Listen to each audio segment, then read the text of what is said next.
Hello, everyone. Good morning. How are we doing? If I am too quiet, yell for me to speak up. I can get very loud if you'd like.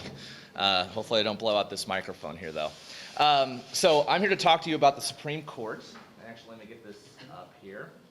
And this is a lecture that I actually give a lot to my American government classes. This is about halfway through the semester I get into this. This is a little bit of an in-depth civics course, civics lecture, basically. We're taught certain things about the Supreme Court.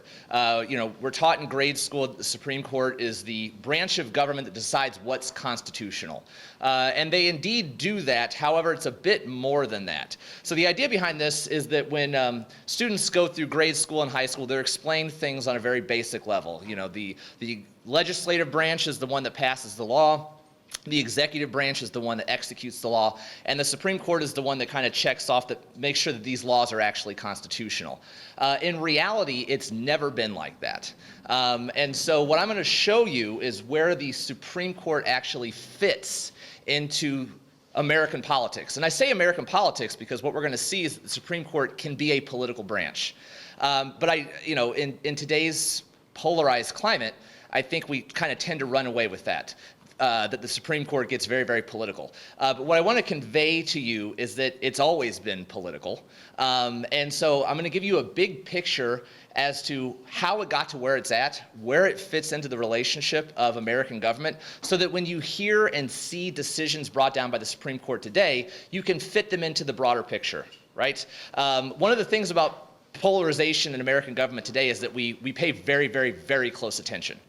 Which is actually a good thing, that we're paying very, very close attention. It's very important that we pay attention, but it's also important to figure out where these things fit, so that you can find out that if the Supreme Court does something, or if anything happens in American government, is it really unprecedented? Has it never been done before? Or is it a continuation of something that's been going on for a long time?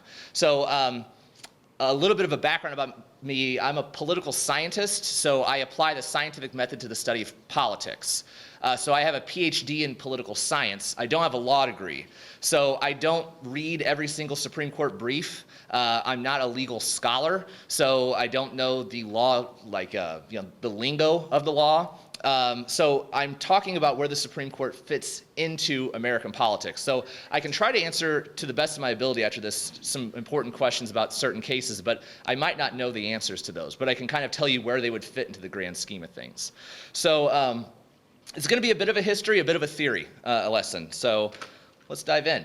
Supreme Court, for the most part, I would dare to say, out of the three branches of government, for the most part, I would say it's the branch that's the most respected generally. Maybe you might disagree with me, that's fine, but I'm painting in broad brushstrokes. Generally, American public opinion, we tend to look at the Supreme Court in a revered light.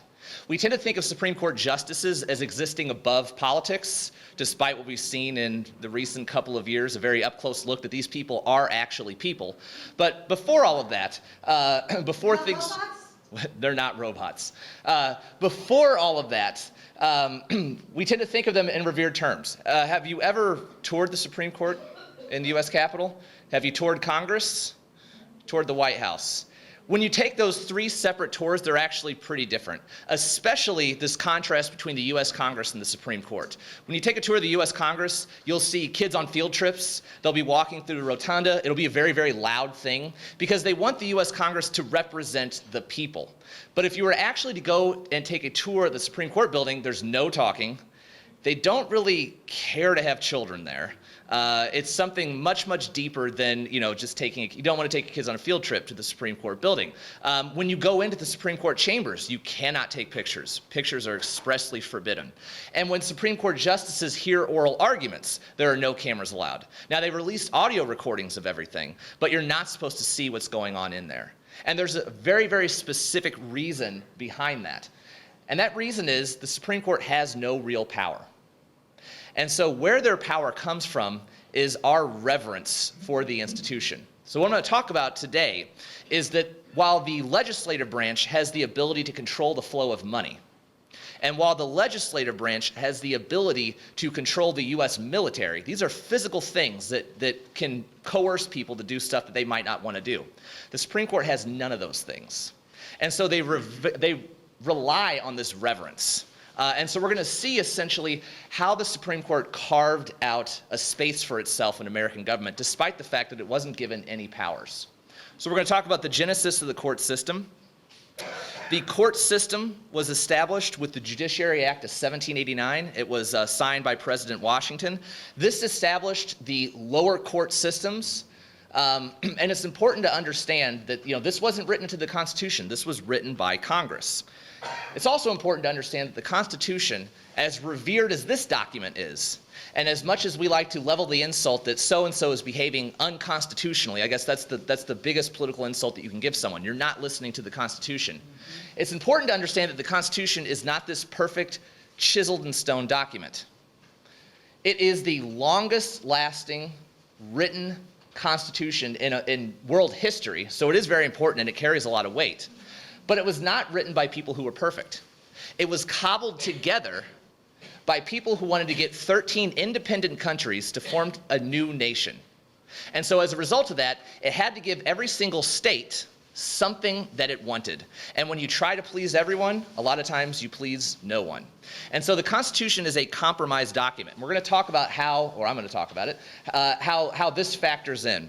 That it's a compromise document. So the founding fathers, when they were writing this document, they could agree on the methods of selecting representatives. They can agree loosely on the relationship between the states. They can agree loosely on the issues of electing legislators. But there was a lot of loose talk on a lot of key issues. And this is because they didn't want to come down hard and write an actual sentence that might alienate some states. So to this end, they left a lot of language vague. A lot of language that was vague concerned the relationship between the states, because when this was being written, they used the word state with a capital S. In political science, a state is an independent country. It's a sovereign entity with a centralized government, and it can essentially rule over its people however it sees fit. The United States of America thought of themselves like that. You can substitute country for state, the United Countries of America. They were very reluctant to sign over power to this new nation. And so the Constitution was very vague on what the relationship was going to be between these independent countries and this new national government that they were all supposed to be under. Additionally, they were very vague on the issue of slavery. That was a gigantic compromise. Slavery was necessary to be included in the Constitution, otherwise the southern states weren't going to sign on to it. So slavery was baked into the United States Constitution. There were a lot of things written in the Constitution that allowed for slavery to remain. And this is a big sticking point for the southern states. So it was indeed an imperfect document. And a lot of the language, and as the evidence shows, a lot of the language is actually vague. So for example, the role of Congress is to regulate commerce among foreign nations and among the several states. The necessary and proper clause for carrying out government's power. What does that actually mean? The necessary and proper clause is in Article 1 of the Constitution. But when we're talking about the Supreme Court and the judicial branch, it says, Article 3, the judicial power of the United States is vested in a Supreme Court. So what is judicial power of the United States? Well, when the Founding Fathers wrote it, they didn't know either, right? So we have the articles, and the first three articles of the U.S. Constitution. Article 1 covers the legislative branch. They made it Article 1 for a purpose, and that's because they figured that the most important branch of government was going to be Congress. The most powerful branch of government was going to be Congress. It was also the longest and most detailed. They wanted to make sure they got this right because they thought that American government was going to center on the things that Congress did. Article 2 is the executive branch. It was shorter, less specific, but gradually over time, the executive branch has become pretty much even, if not a little bit more powerful than Congress. That's not what the Founding Fathers intended. And then you have Article 3, the judicial branch. It's the shortest of the three, and it's the shortest of the three for a reason. They didn't know exactly what it was going to be, but they knew they had to include it somewhere, and so they put it in there. And once again, the purpose of it was to get this thing signed. So the less you say, the better. So it was up to the Supreme Court to insert itself into American government. And because the Supreme Court has no real powers, no power to control an army, no power to take away funding from something, there are some consequences of Supreme Court decisions. What if the Supreme Court hands down a decision to a state? Nebraska, what you are doing is unconstitutional. We command you to stop. What if the court hands down a decision like that? Alabama, what you are doing is unconstitutional. We demand you to stop. When they do something like this, does a state have to listen? when they do something like this, does a person have to listen?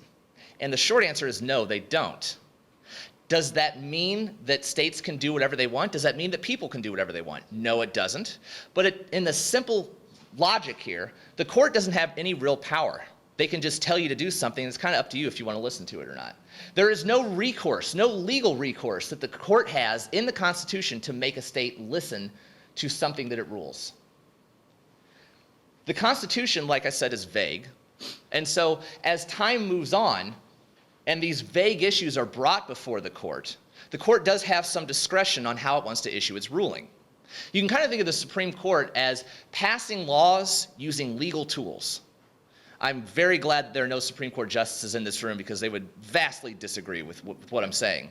But in reality, we can think of it like this way, that the Supreme Court is crafting legislation, but they're using legal tools to do so. The legislative branch actually writes the laws, but if they're vague, if they're conflicted, if the Constitution doesn't have a remedy, it's up for the court to determine how that law actually is meant to be read. And so they're writing laws, but they're using legal tools to do so. Does this mean that they can write a law however they want to write it? Theoretically, yes, but in practice, no. They can't write a law however they want to write it. And this is because, once again, they have no real power. So they have to be very, very careful on how they structure their decisions. They actually have to be careful on whether they even take a case at all. The Supreme Court turns down many more cases than it actually decides to hear. And before I go a little bit further, I will say that a lot of times the Supreme Court justices do vote 9-0, the liberals and the conservatives on one side of a legal issue. But the things that we're really interested in are the 5-4 decisions, right? The really, really political, where politics are unavoidable, these hazy legal things. So this is what I'm talking about. The focus of this lecture are going to be on things like that. But a lot of times I will preface it by saying they do agree on a lot of things. I'm trying to say that it's a political branch, but in many cases the law is pretty clear 9-0. But that's not interesting for today. So the Supreme Court has no real power, which means if they pass a law, no one has to listen to it. But what good is it to be a branch to pass things that no one listens to, right? You want to be respected. So you have to be very, very careful on how you pass these things. And more specifically, you have to balance two things, two cornerstones of American government, two cornerstones. The first is popular sovereignty. That's at the core of every democracy. Popular sovereignty means that if the majority of the population wants it to happen, then for the most part, we should do everything possible to allow it to happen, right? If the majority of the population wants to set a speed limit at 60 miles an hour, then maybe we should give the majority population something like that. But sometimes the majority wants something that takes away the rights of a minority group. Banning certain people from eating at certain restaurants. A majority says a minority can't do that. Should we allow that to happen? Well, maybe on things like that, the majority can be wrong. So we shouldn't let the majority do anything that they want. We shouldn't allow any law or anything that's voted on by the majority to be allowed to be the rule. But it's still, when possible, we should allow the majority of people to get their way, because that is what makes a democracy. But there's a second part of it, and that second part is the rule of law. So we should allow the majority to dictate policy to us as long as it's within the bounds of law, right? We can't have a majority, for example, say we're going to make murder legal against children. It's legal to murder children. Obviously, that's against the law. And if the majority wants that, some big problems with the majority. But that's an extreme example. We know that that's something that's very, very illegal to do. So the Supreme Court has to balance these things. They have to balance what the people want versus is it legal? Is it constitutional what the people want? So they can't break the law for the people, but they also can't completely side with the law. If it's something very, very popular, but it might be a tad unconstitutional, they have to decide first whether they're going to hear the case. A lot of times they just don't. They just don't touch something like that. And if they do, they have to issue the ruling in such a way that it will uphold the law but please the people. A lot of times those two things overlap very, very nicely. What the majority wants is also very legal. Sometimes it's not. And that's the interesting part. That's when people start paying attention. That's when we get fired up about things. So that's what we're going to talk about today. So the goal is to make decisions within the boundaries of the Constitution, but also consider public opinion. Keep the people happy, because that's the only power they have, the reverence of the people. They don't have that, they have nothing. So what I want you to find out from this is that the court is indeed a political branch. There are things that there isn't a clear-cut rule to. A lot of times they issue 9-0 decisions, and that's because the law is very clear. But on those 5-4 decisions, where things are very, very hazy, that's where politics get involved. That's why we have big fights over who's nominated to the Supreme Court. That's why some of you are worried about Ruth Bader Ginsburg and what's going to happen to her if she passes while Donald Trump's the president. If they're truly objective, then these wouldn't be concerns. But we all know that they are. We all know that at the heart of it, they're people just like us. They have opinions just like us, but they are bound by the law. But like I said, the law is hazy. So there are certain cases where the opinions can creep in. And furthermore, because when the Supreme Court issues a decision, you don't have to listen to it, a lot of times the debates, especially contentious political debates, don't end with a Supreme Court decision. They go on. They go to another branch. They go to a people. They go to war. So the decisions are not binding, and that the decisions that the Supreme Court makes, some of them, are part of a political cycle. So we're taught as kids, we're taught in high school, we're taught in civics classes, that when a debate reaches the Supreme Court, that's the end of it, and then everything's settled. I'm going to show you some examples some obvious examples where that's clearly not the case. And so on those non-9-0 decisions, the Supreme Court is not the end of it. So I'm going to take you through a couple of phases. We're going to start with the first phase, when the Supreme Court actually started its business in 1789. And we're going to progress up to the Civil War, which was the biggest turning point in American government regarding the structure, the nature, and the power of the national government. Then we're going to go up to around 1937 when FDR came in, the first modern president, and the shift that happened then. Beyond that, it gets a little hazy. I can speak about some cases, but I'll stop there and maybe I'll start fielding some questions and see where everything fits in. So here we go. Establishing the right to decide. So this is in 1789 when the U.S. Constitution took effect. It was ratified and sealed in 1787, but it didn't start until 1789. So during this time, from 1789 to 1861, which is the beginning of the Civil War, this is a big phase in U.S. government history and U.S. history. It's a big phase in the Supreme Court. During this time, the Supreme Court had some challenges. During this time, the U.S. government had some challenges. Constitution was a compromise document.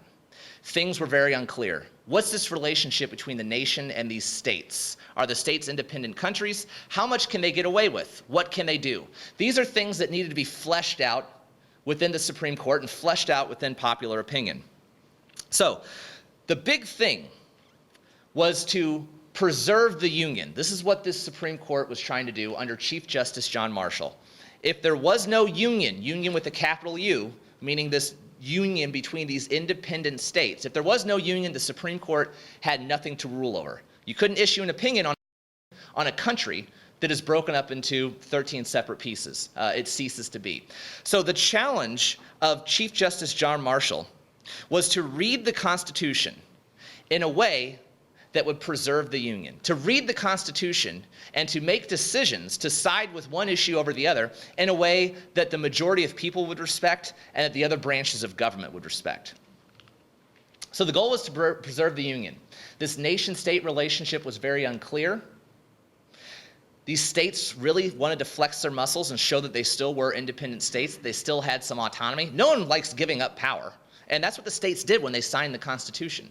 So the court had to carve out a space for itself and to preserve the Union by issuing decisions and flex its muscle in a way that wouldn't alienate people, because remember, they had no real power. This meant that they had three interrelated problems. They had to establish judicial independence. Everyone looks to the legislature, everyone looks to the president. During this time, no one really knew what the Supreme Court was supposed to do. So they had to issue decisions and behave in such a way that they are looked upon as a third branch of equal status with the other two. And they had to do this through what's called judicial review. That's one of the legal terms that I know. It's a very important one, which I'll get to what that is. And then establish judicial sovereignty.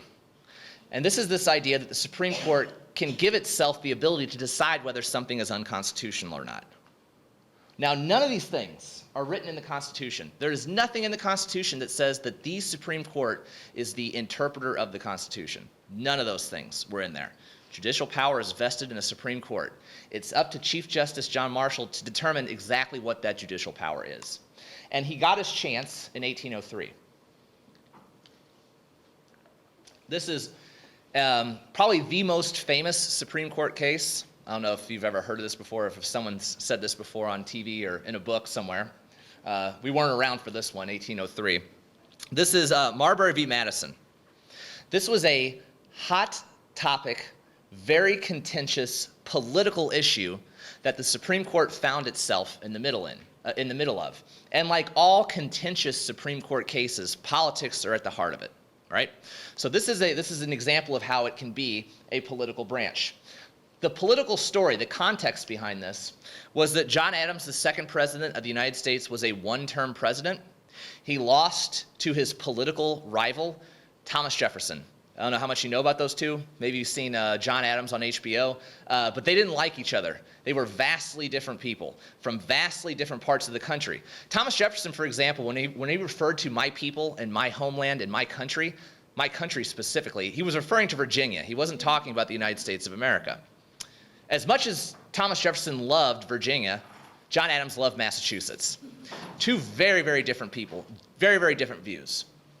And so they were huge political opponents. President John Adams could not stand the fact that he lost a second term.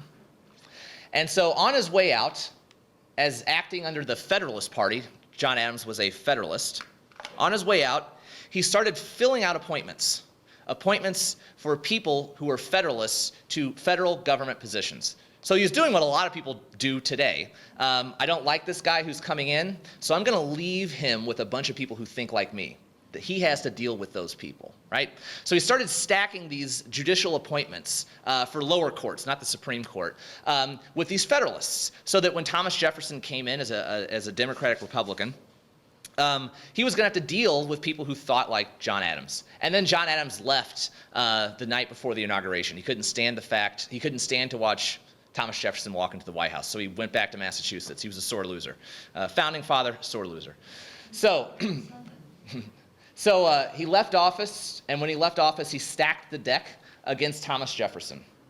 This was called the midnight appointments. He was signing right up until the stroke of midnight whenever Thomas Jefferson was going to be legally the president of the United States, when he was going to be sworn in. So he was working right up until the very end.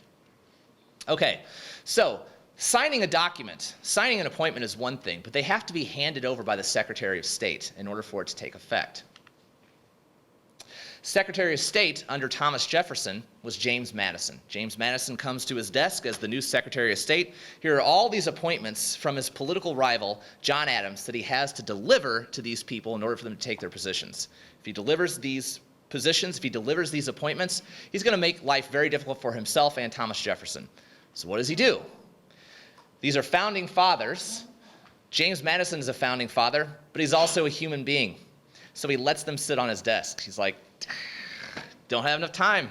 I'm a busy man. I can't get these out. And lo and behold, because I can't get them out, it looks like some of these appointments aren't going to go through. William Marbury was one of those people. He was going to be appointed Justice of the Peace in Washington, D.C. He was appointed by John Adams, and James Madison never handed it over to him.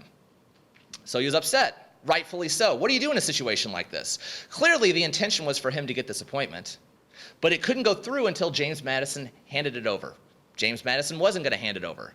So like children, where they have a dispute, you got to go somewhere, they work their way up to the Supreme Court.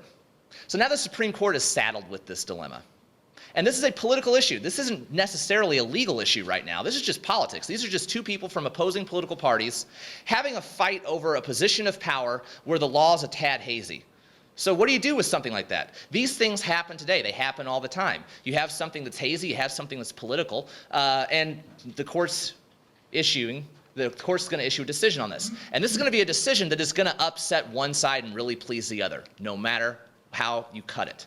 And this is the dilemma that the Supreme Court found itself in. Chief Justice John Marshall himself was a Federalist. He was on the political side of John Adams, who is now no longer the President of the United States. So if the Supreme Court told James Madison, constitutionally, John Adams, we all know that he was legally doing everything, you're just being petty, hand it over. If the Supreme Court said that, it's very, very likely that James Madison would have said, make me. And then how powerful would the Supreme Court look? This would be their first momentous decision, and it just falls flat. And you know first impressions are everything, right? The first thing they do, the first big thing that they do, and doesn't work. So from then on out, they would have been established as just the third squeaky wheel of American government, so that they couldn't do something like that. However, if they upheld Madison, and if they were to say to William Marbury, James Madison doesn't have to hand it over, the Federalist-led Supreme Court would look like a tool and an accomplice to Thomas Jefferson, the Democratic Republican, their political rival. Either way, they would be seen as this subservient, squeaky third wheel of government. This is a political conundrum. How is it to be solved? What is the Supreme Court supposed to do? No matter what they do, they're going to be viewed as weak.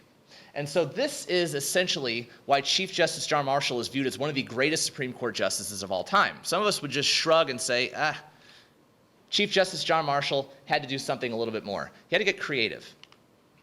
So what they did was they went back to the Judiciary Act of 1789. The Judiciary Act of 1789 expanded what's called the original jurisdiction of the Supreme Court. It expands the realm of cases to which you go to the Supreme Court for a remedy.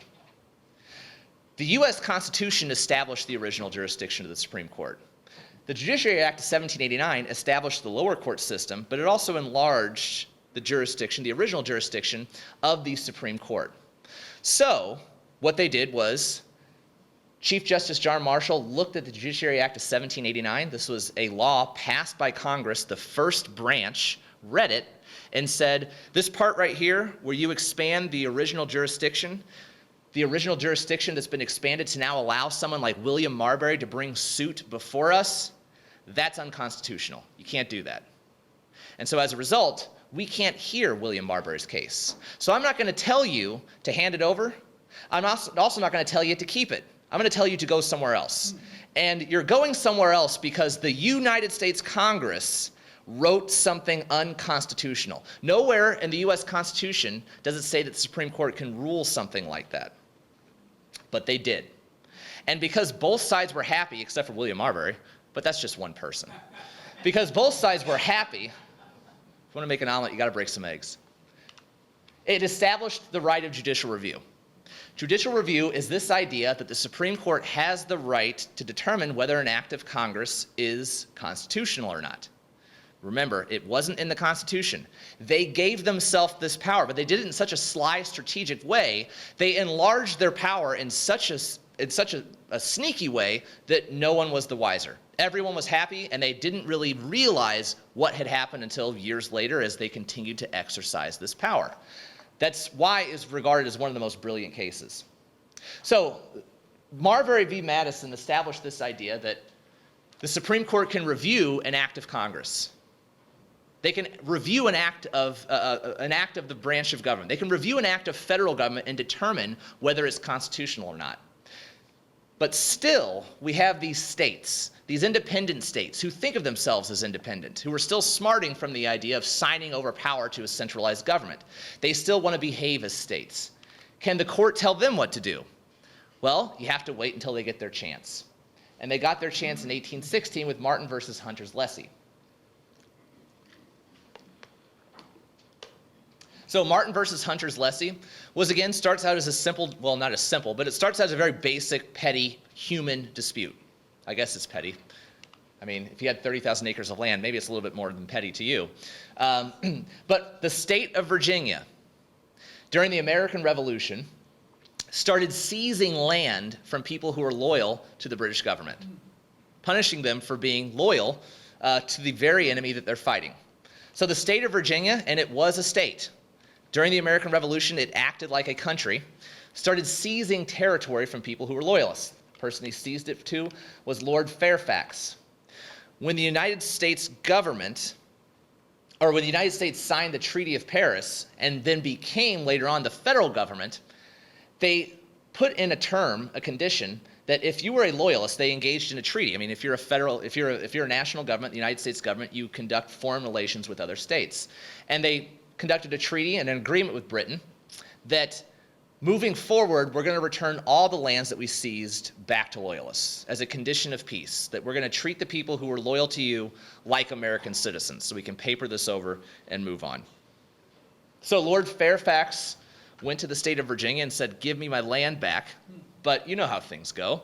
30,000 acres of land, you just sell it off to someone else. And what is that someone that's now on the land supposed to do? I'm not going to move. This is my house. This is my land. These are my deer. These are my turkey.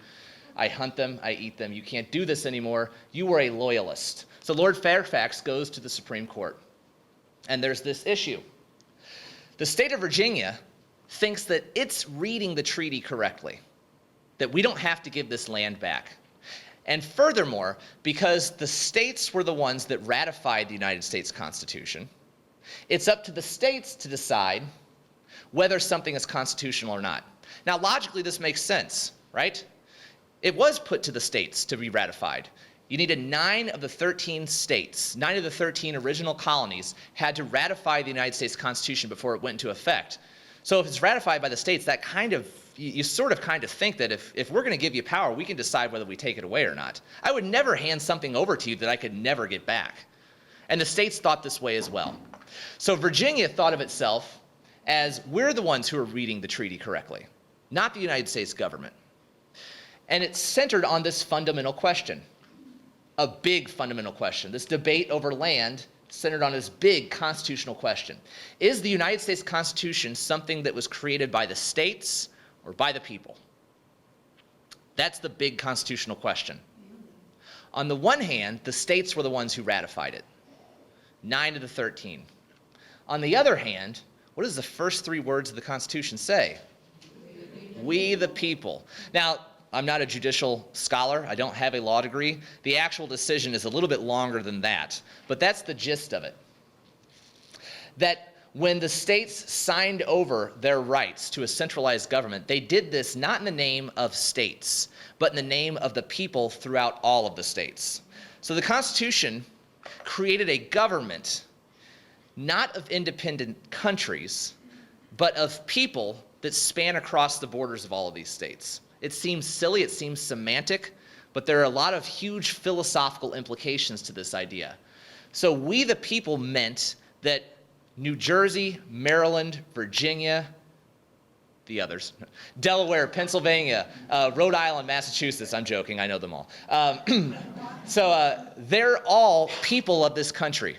They're not citizens of Maryland, they're not citizens of Pennsylvania, they're citizens of this newly founded United States of America. And so this is the decision that established the right of the Supreme Court to issue decrees that the state of Virginia can behave unconstitutionally. They gave themselves this authority. This is also how they're able to, via Marbury v. Madison, to decide other branches of government whether they behave constitutionally or not. Again, hammering this point home, nowhere in the Constitution does it say they can do this. They gave themselves these powers.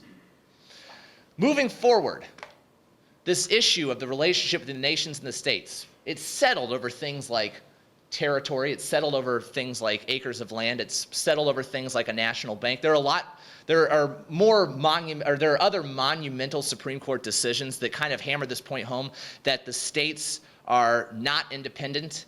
But when it comes to something very, very, very contentious, when it comes to something that you really, really care about, rather than 30,000 acres of land or an appointment as a justice of the peace, that whole idea of this relationship between the nations and the states isn't fully resolved. There is an issue, however, where it can be tested, where the full metal of it can be tested. And that issue was slavery. So you can tell people to behave a certain way. You can say that states are subservient to the national government, and the states might go along with it if it's something they can give up on, if it's something they can compromise on, like a tariff, or 30,000 acres of land, or a position to the justice of peace. But like I said, in the United States Constitution, slavery was necessary to get all 13 states on board. Slavery was a necessary component in American government. Slavery, without the word being written, was baked into the United States Constitution. I like to tell my class that slavery is everywhere and nowhere in the U.S. Constitution. They never say the word slavery, but they talk about it a lot. Two big things they talk about, the 3/5 compromise. This allowed slaves to be counted as 3/5 of a person, but they don't use the word slave, but that's who they're talking about. 3/5 of a person for purposes of representation. This gives the southern states, who had fewer white men than the northern states, more representation in Congress, and this is what allows them to wield some power in American government. They would have never have signed on to the United States Constitution without something like that. That's a compromise over slavery. Another thing is the fugitive slave law that says if a slave escapes from the South and goes to the North, that slave must be returned to its master. It's a compromise over slavery without using the word slave. It's everywhere and it's nowhere. It was something that everyone cared about, and it was something that everyone had very, very, very strong thoughts about. And this was something that no Supreme Court decision can fix. This is something that no law can fix, as we saw in 1861, or as a book told you in 1861. We weren't around back then. So the Chief Justice that was in charge of the Supreme Court, that was in charge of keeping the Union together during this time, was Chief Justice Roger Taney. It's pronounced Taney, even though it's spelled Taney. He was the Chief Justice from 1836, Chief Justice John Marshall's death, until 1864. His role is boiled down to one Supreme Court case, but it was much broader than that. His role was the same as Chief Justice John Marshall's: maintain the integrity of the Union during a time where half the Union hated each other, right? How do you maintain that? Well, there was a tipping point on this issue because the idea that the North and the South hate each other was over one big contentious issue, a political issue. It was a political issue back then. You know, we obviously look at it as a human rights issue, that slavery is not a political issue anymore. But back then it was a political issue. The Dred Scott v. Sanford decision in 1857. This was the tipping point, and it showed how the Supreme Court actually never has power. Right? It depends on reverence from the American people. So the story of Dred Scott v. Sanford, 1857. Dred Scott was a slave born in the Deep South.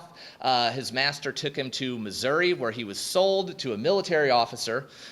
Missouri was a slave state.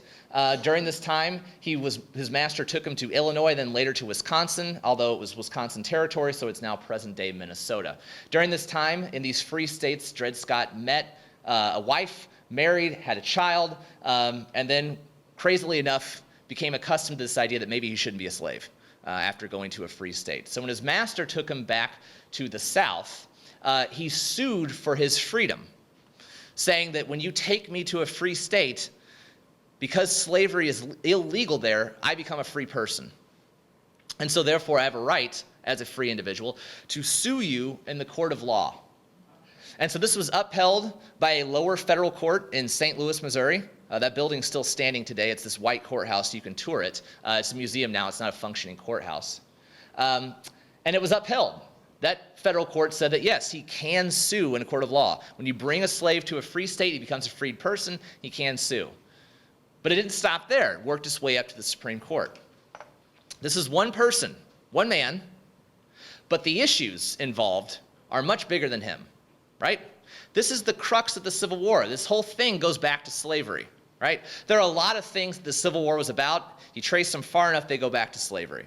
It all goes back to this. So a decision on something like this, the fate of the country rests on it. People on both sides, North and South, are paying very close attention to this decision. And it's up to Chief Justice Roger Taney to do what the Chief Justice before him has done. Issue a ruling that makes as many people happy as possible, that doesn't promote an open revolt, and doesn't expose how weak the Supreme Court actually is. The goal is to uphold national sovereignty, popular sovereignty, give the people what they want, while also doing so within the boundaries of the law. But there's an art to it. Chief Justice John Marshall did it so deftly with Marbury v. Madison. What should Roger Taney do? Well, here's what he did.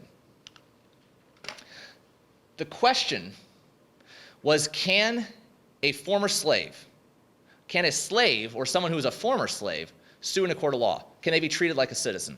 That was the decision. Right? Chief Justice Roger Taney wanted to preserve the Union. He himself came from Southern Maryland, a prominent, wealthy slave-holding family. He himself was pro-slavery, but he didn't want a civil war. He didn't want that. He wanted to issue a ruling in such a way that there wasn't a civil war, that he preserved the Union. He thought that by issuing a decision once and for all, if it came from the Supreme Court, it would put this issue to bed, and then we can go on to other things. We can just put this pesky slavery situation aside, and we can go on living our lives happily as ever. That's what he wanted to do with this decision. So he issued something sweeping. He wanted to tamp down this anti-slavery rhetoric at every single point, once and for all, forever and ever, and then the country can go on being the way that it was. So what he said was, black people were not American citizens and can never sue in a court of law.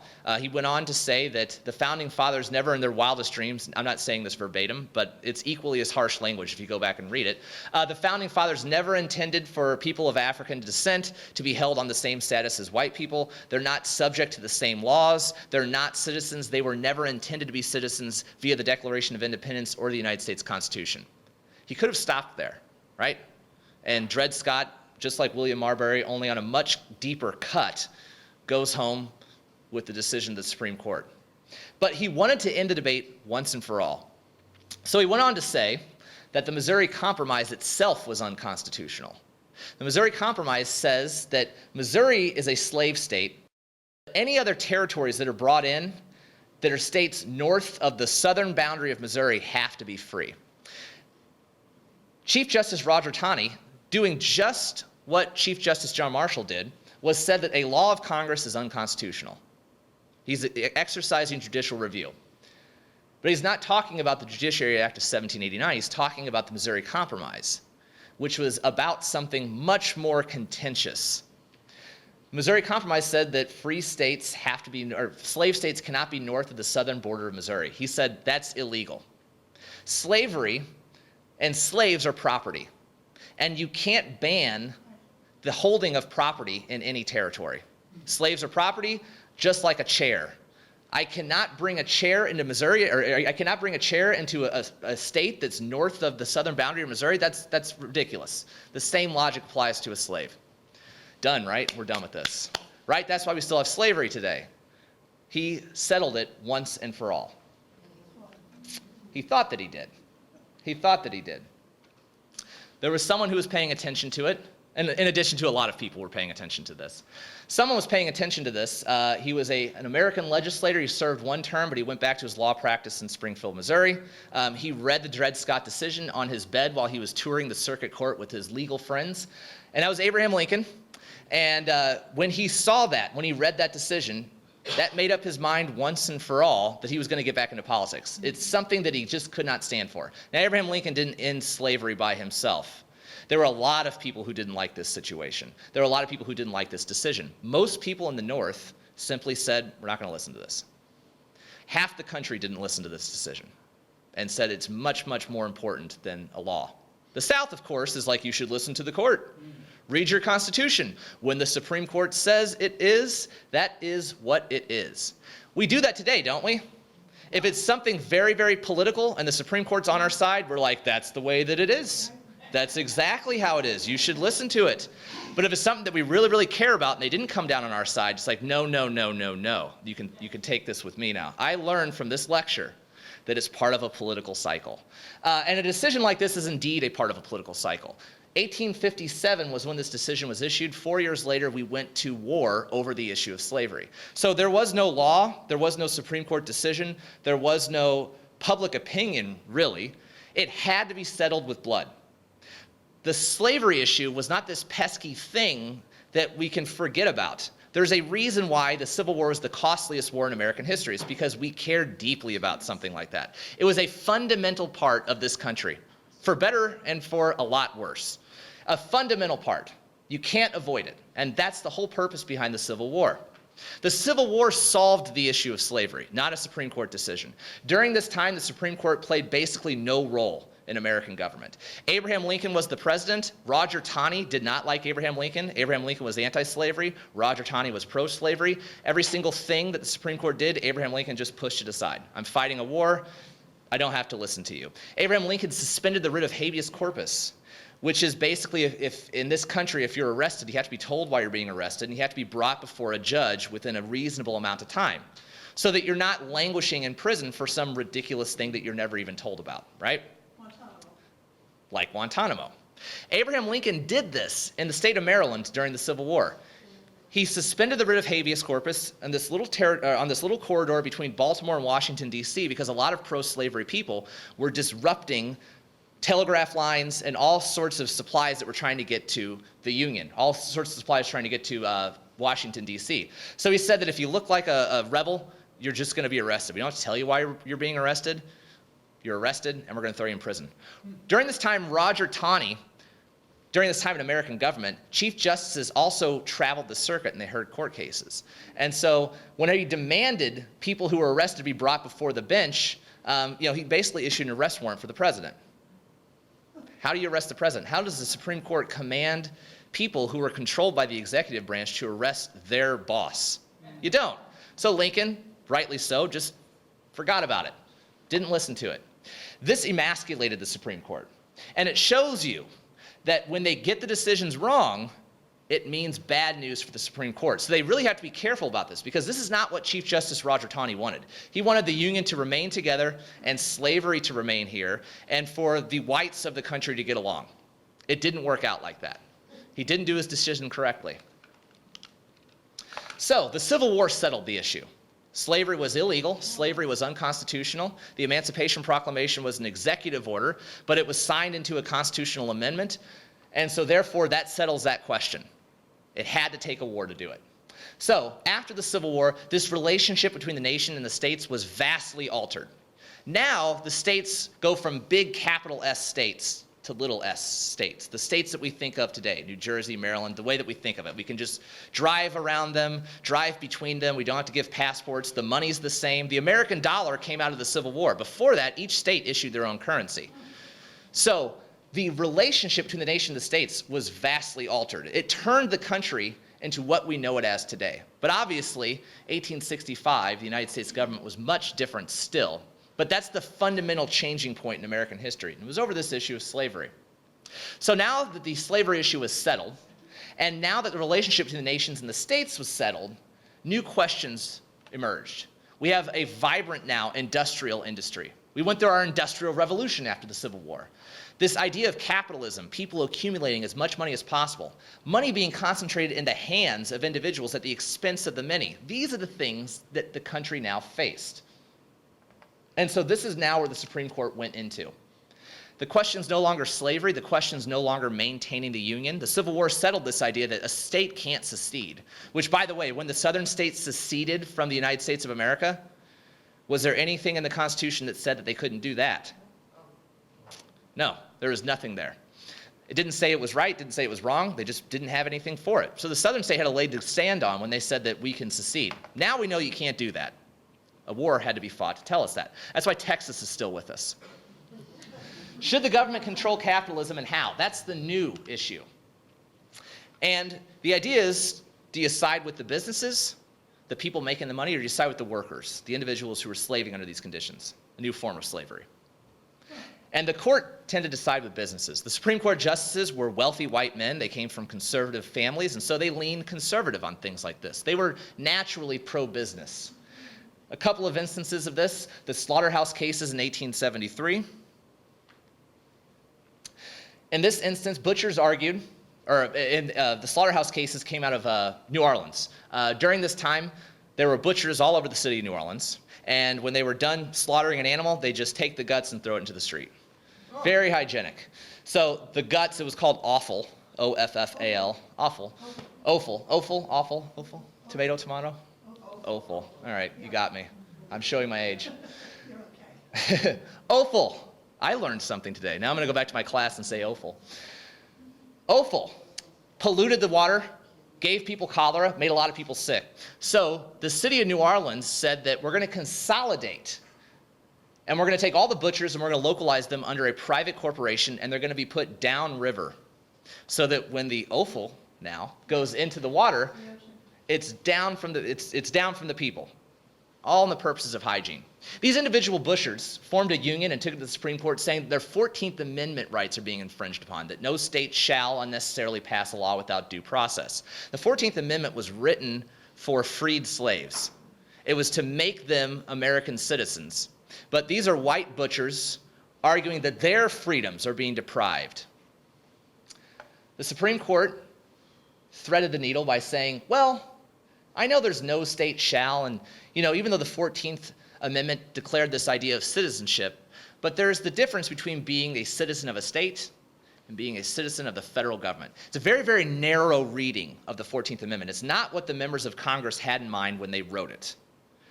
But that ruling stuck. And it wasn't just applying to businesses. Now that we have this idea that you can be a state citizen and a federal citizen, it's kind of going back a little bit.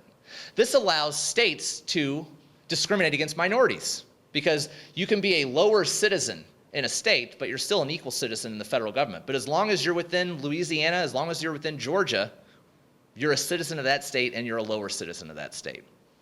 So it's the federal government's problem. States' rights, exactly.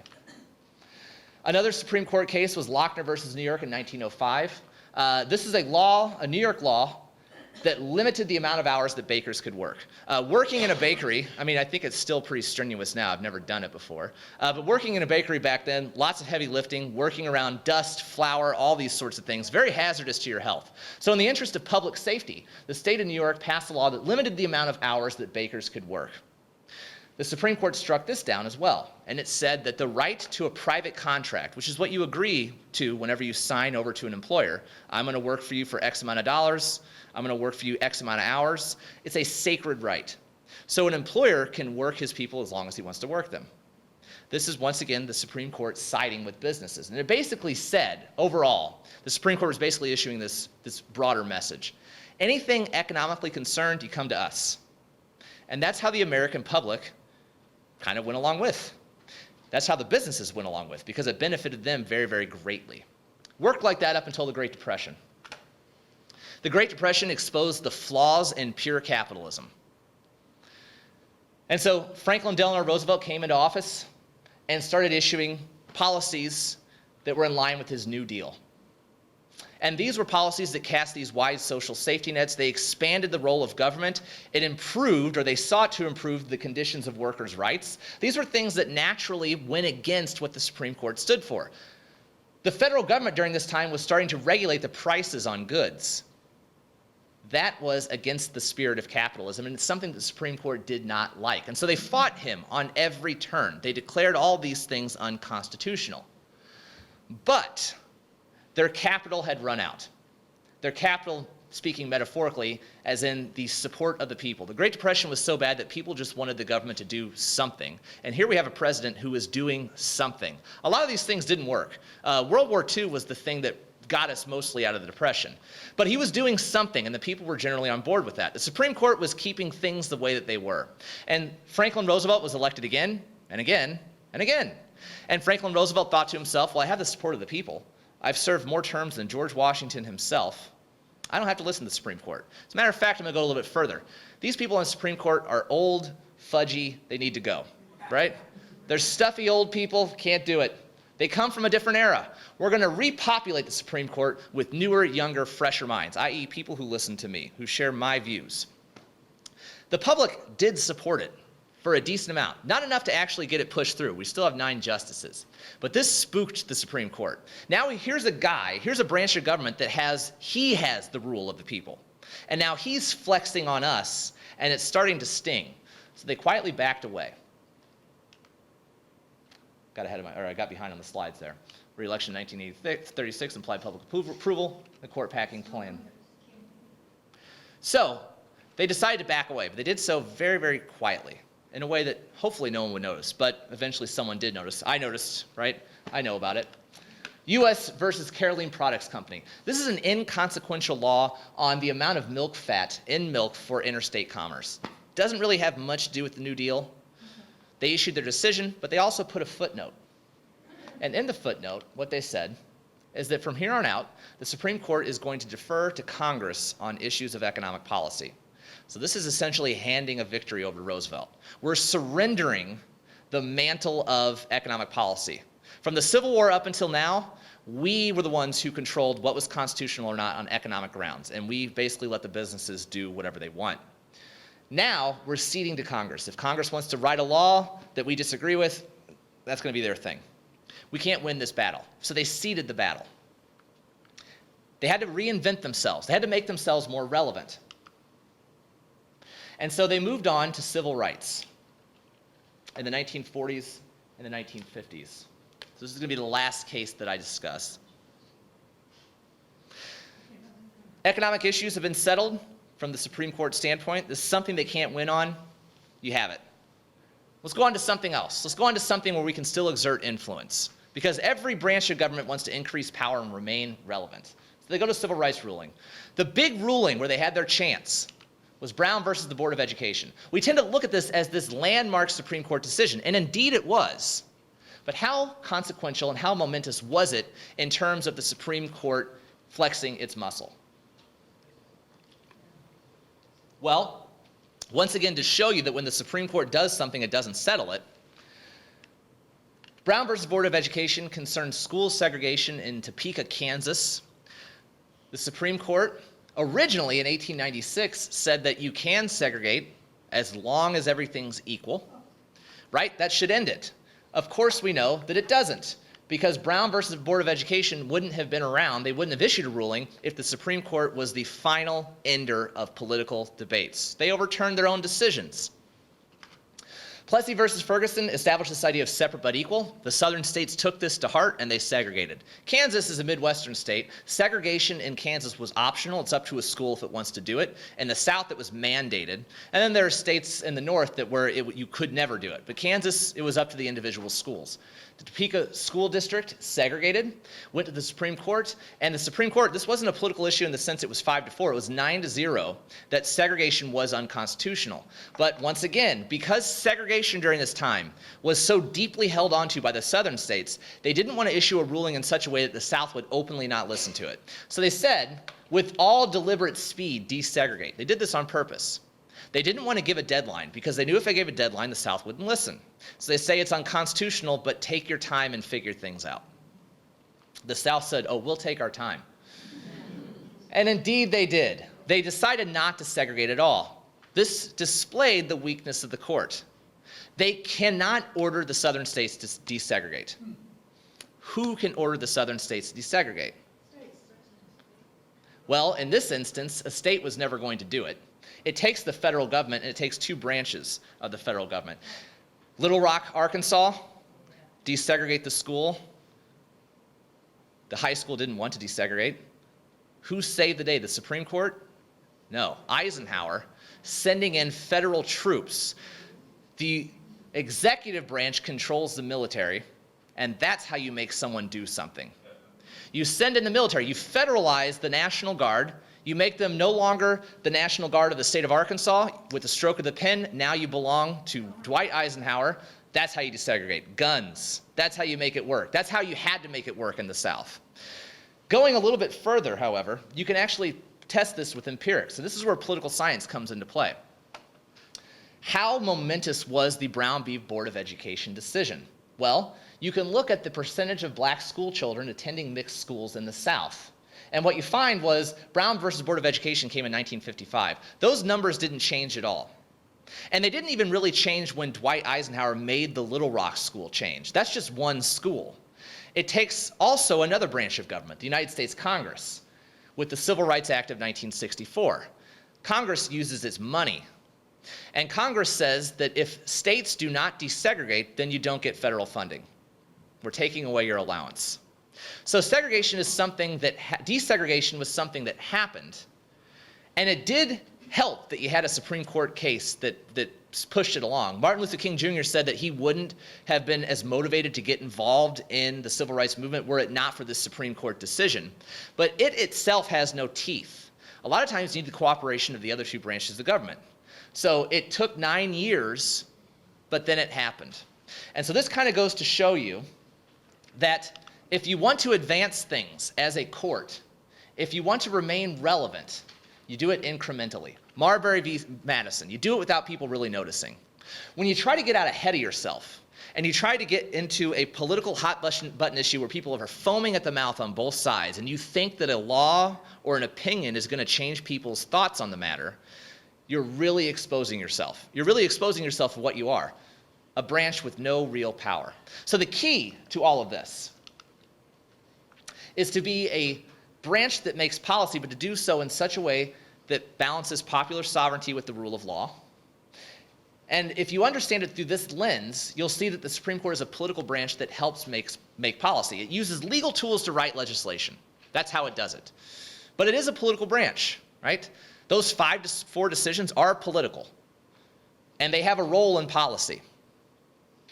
But they use judicial tools, and they clothe themselves in robes. They're not naked partisans. That's why they behave in such a courtly manner. And they do believe in the rule of law, and they do go to law school, and they are very good legal scholars. But at the end of the day, for the purposes of understanding what they do in American government, you can think of themselves like a political branch. Their decisions are part of this political cycle. If it's a very contentious decision, that's not the end of it. We don't necessarily have to listen. Little Rock, Arkansas, the high school didn't listen, but you don't listen to at your own peril. Sometimes if you don't listen to the Supreme Court, you get a gun in your face. Sometimes, but it has to come from somewhere else. So policymaking is incremental. So we tend to look in the future, looking at Supreme Court decisions, we tend to look at it as like, this will fix it. Hopefully they come down on my side, and if they do, it will fix it. If they don't, then it's just a part of a political cycle. So as you move forward and as the Supreme Court makes decisions, keep in mind this theoretical setup. They're not going to do things that upset the majority of people. If you're in a minority political position, they might not rule in your favor because they're only going to be satisfying a small minority. If you have a president that doesn't want to listen to him, they might not rule in your favor. Or a lot of times what they do is they just refuse to hear it. Those really contentious issues, what they do is they just refuse to hear them. They say, this is too hot button, this is too political.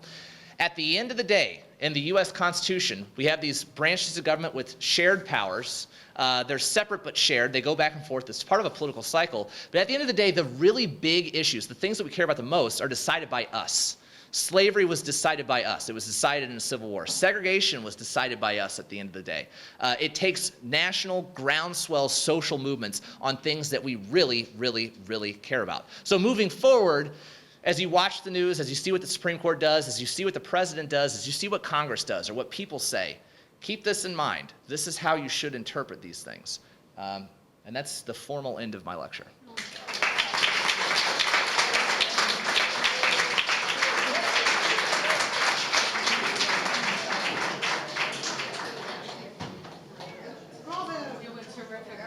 Thank you. Very interesting. Thank you. I won't remember 9/10 of what you said, but I really enjoyed it. I can give it, if there's a place I can put the slides online, you can go and access those. Very good. Thank you.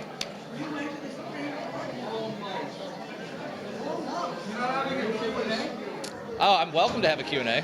Excellent. Thank you. You scared me to death. I scared you. Yes. How did I scare you? Oh, yeah.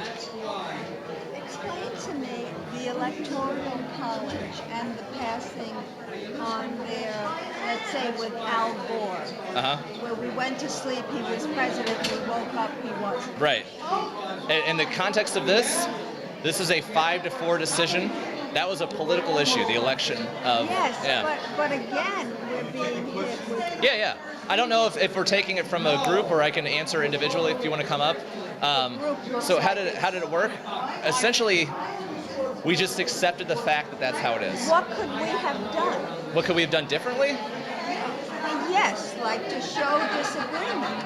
Set fire to the White House? I mean, what? I mean, riot, I suppose. I mean, like, when Donald Trump was elected, huge protests, right? But they're not big enough to change American law, to change the relationship between the branches. Where should we have gone? To Congress and sat in on Congress, or threatened Congress somehow, or? I don't know. I mean, like, with the American Civil War, what should you have done to end slavery, right?